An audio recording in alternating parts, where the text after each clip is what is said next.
Okay, so my name is Lexie. I'm the social media marketing manager for Magic the Gathering, the digital space, specifically Arena. Previously, I was managing all social media campaigns from brainstorming and planning stages to execution to reporting for all tabletop Magic shenanigans.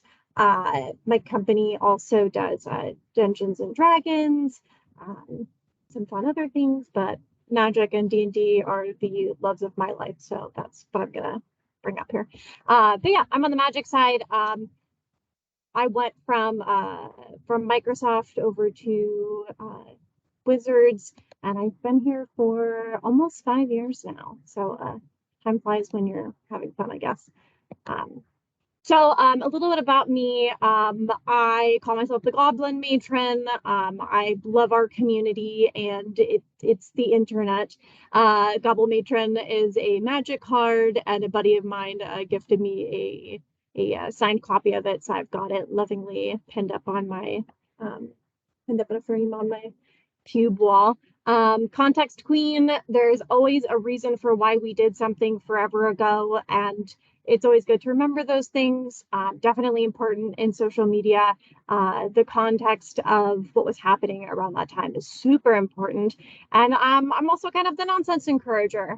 We want to have fun on social ultimately. Quite a few folks during presenting have said that we are here to meet customers and engage with them and interact with players. And I'm always pushing for that. Less marketing, more just being a player. I've been playing video games for a very, very long time. I've been playing Magic for a long time. And ultimately, at the end of the day, like everyone at my company, we're all just, it's a building full of nerds doing nerd stuff, working on a game that we love. And we want to show it to people and create fun content and also accomplish marketing goals, but like that's less important.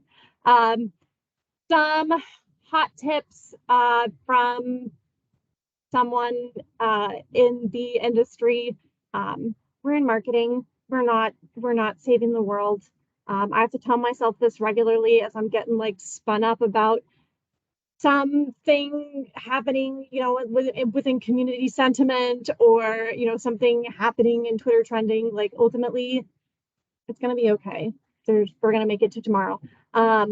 Also, sometimes you just got to go touch grass, unplug, getting all worked up. Um, it's necessary in some instances, but also like make sure you touch grass sometimes, y'all. Mute the notifications. Take a deep breath. I don't tweet unless I'm being paid to do so. That's just my personal preference. I do TikTok a lot when I'm not being paid to do so, but whatever. It's market research, right?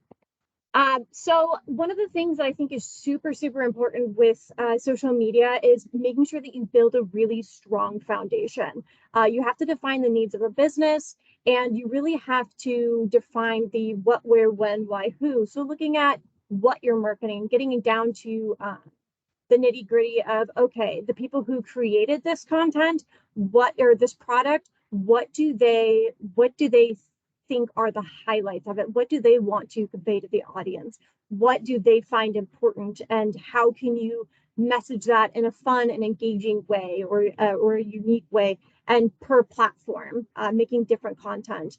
The where and when, so deciding what content would be more appropriate for each platform. Also, depending on what you are like what accounts you're running, like maybe the game that you're on really isn't going to perform well on, like Twitter isn't the place to invest your time. Or maybe you don't need a presence there to begin with. Just because a new platform pops up doesn't mean that you need to be there if it doesn't make sense for you, or you don't have the bandwidth or the resources, and that's okay. So definitely something to consider. Also the why. So why you're posting it, who you're going to be marketing it to, making sure that you clearly define those goals. Initially, make sure that they're fluid, of course, and flexible. Be ready to pivot, but really building out that strong foundation. Also building out your brand voice. We have Tabletop Magic and we have Magic the Gathering Arena. those two brands have completely separate voices, and that is as I intended. I don't want both of them to sound the same. Uh, because they're not the same product. Like, yeah, you're gonna see the same cards on either side in some instances and completely different cards, but ultimately they're two different entities and they should be treated as such. Also making sure that you're coordinating with your regional teams and your community teams, community managers. I love them. They are amazing. If you know a community manager, please go give them a hug. Buy them coffee, just shower them with compliments and let them know that you appreciate them because they're amazing. It is such a difficult job and they really are the backbone in making sure that their plans work well with your social marketing efforts are so important. Yeah, I cannot stress that enough. Collaborate with those teams. Uh, it's extremely important. You're not flying solo. Like, we're all in this together. Accessibility, so making sure that you have content for everyone, that your content is easily accessible, that your message is being conveyed in multiple ways so everyone can enjoy your content. Video games are for everyone. And you marketing those and really anything, it should be consumable by everyone. One of my favorite things is to be resourceful. So you'll see below on the left-hand side, we have these beautiful stained glass lamps with the Dominaria United set that just came out. They are stunning. Magali is one of my favorite artists. She is phenomenal. And I could tell that from looking at these static images of this, right? But it didn't speak to the audience. I didn't think that showing them a graphic was the way to go. So I got my hands on some of the cards ahead of time, and the video that you see on the right was something that I made in office. I call it my Goblin Corner. I have like a studio setup kind of thing that I've built out, and doing the photography and the video really changed the game for us on social. It's surprisingly hard to get those cards in hand, but getting them in hand, it shows the cards in a completely different manner that makes you just go, wow. Definitely one of my favorite things that I've done at this company by far. Yeah, and it was definitely a test and learn as you go thing. Like, I learned that if I have nice nails, the posts do better and people will comment on it, or they'll be like, oh, you need to work on those. And it's like, okay, well, I'm a social media person, not a nail tech, but I try. So here are some things that I have created. Again, being resourceful. To the making demands part, I definitely, it started out, so all of these are made by me. The GIF at the top was something that I started making with the emotes that we had. But I started saying, I need to carve out time for this. We need clear schedules, making those, instead of someone pinging me at 9 p.m. saying, hey, we want to show off these cards in 2 days, can you make a video? Please give me a week. It's those little things, those little demands that you make that really improve your quality of life and make sure that you're putting out a better product. Yeah, it's been a ton of fun. This is by far one of my favorite parts of the job, is doing the photography and videography for these. I also get to play with really shiny, pretty cards, which is very exciting as a Magic player. Like the Juliana the Last Hope, this is one of our textured foils that came out with double masters. And telling people that we're releasing textured foils, it doesn't really mean anything, but being able to see the light hit the grooves on the card and see the colors pop in the foiling and see kind of the light streams with that texturing just radiate away from her.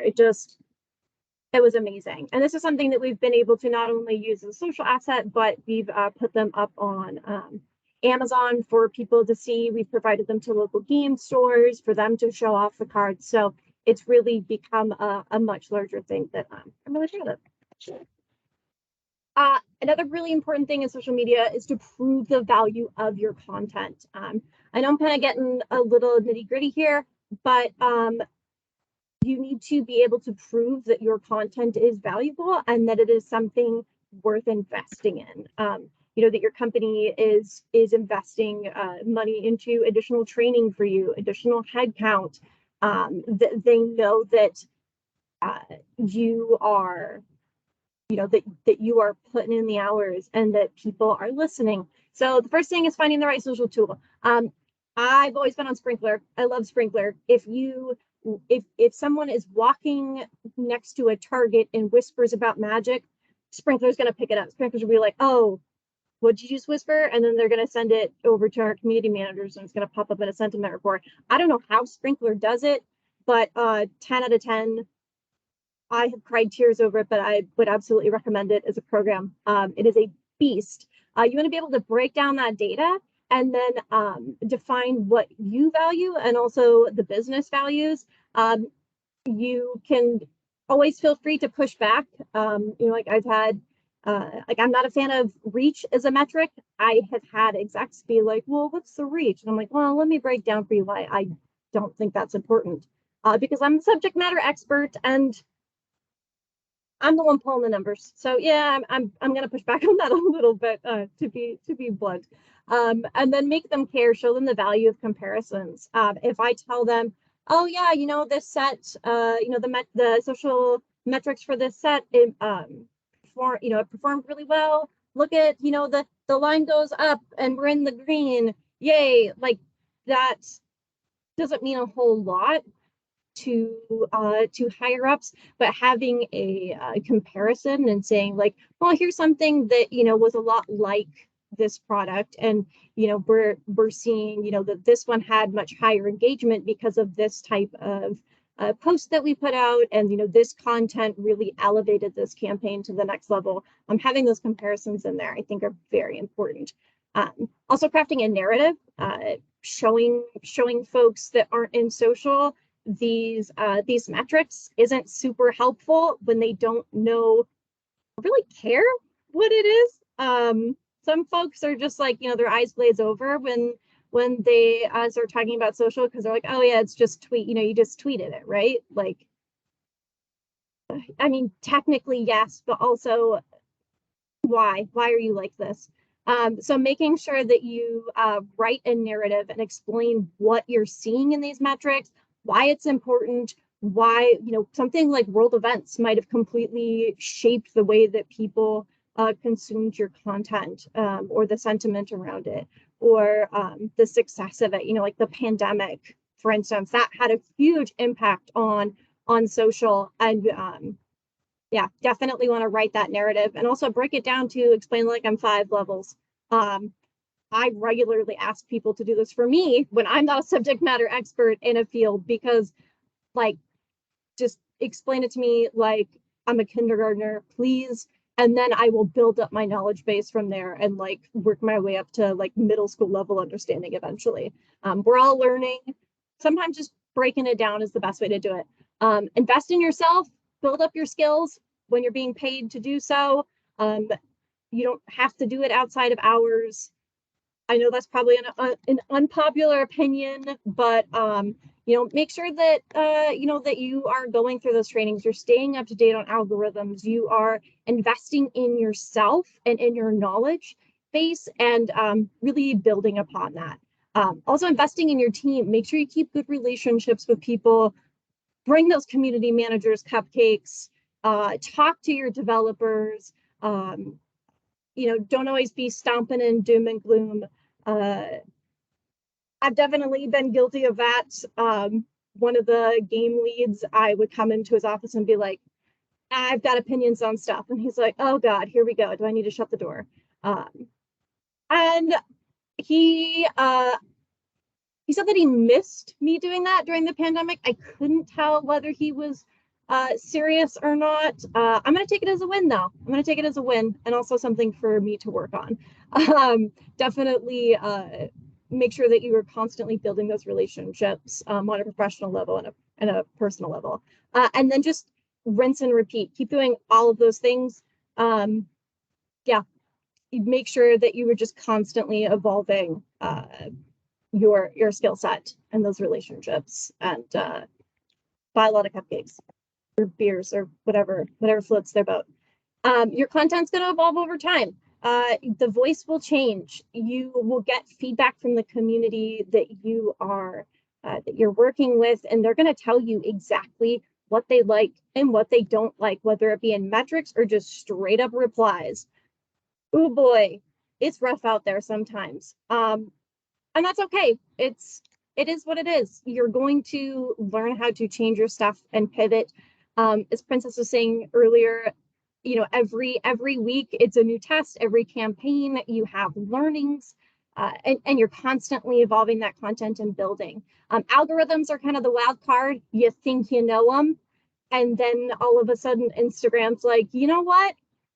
I will be raining on this parade, and you're gonna have to change your content. It's just be super nice to your social media reps, because they will be a really important lifeline for you.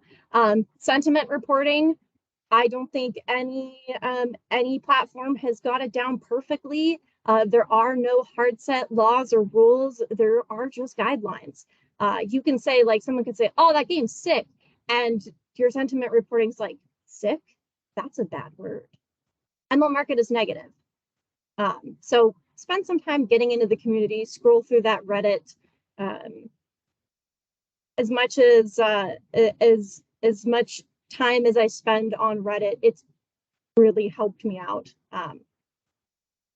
which is really, really weird to say out loud. But yeah, scroll through Reddit on your lunch break sometimes. It's good for you. It's good for the brand, good for the team. The better your footing within the community, the more that you can push back, because ultimately you're an advocate. I know a lot of social marketing and community management is being a voice for the company, but it's also being a voice for your players or for your community, letting people within the building know that your players have something to say. Your community is important, and they need to be listened to. So one of the things that I thought was really useful was writing up a pre-sentiment report. So looking at, say, a game update and writing out exactly how I think the community is going to react to different parts of it way before it went out. And then, as plans are being formulated, and letting, like, the devs know, like, hey, I'm not sure, like, this is kind of a flag for me. Like, maybe could you explain this? Maybe I'm not, like, getting how you would like to convey it. And then making sure that you are taking that information and using it to craft your messages. But yeah, definitely, you are advocating for your players. Scroll through that subreddit, look through those Twitter replies. Sometimes it's a little painful, but you want to make sure that they're heard, because ultimately it makes a happier community. And that is my general crash course. It's a wild world out there. But there's no other place that I'd rather be, especially in the video game industry. I absolutely love it. So yeah. That's great. It's absolutely evident. Thank you, Lexie.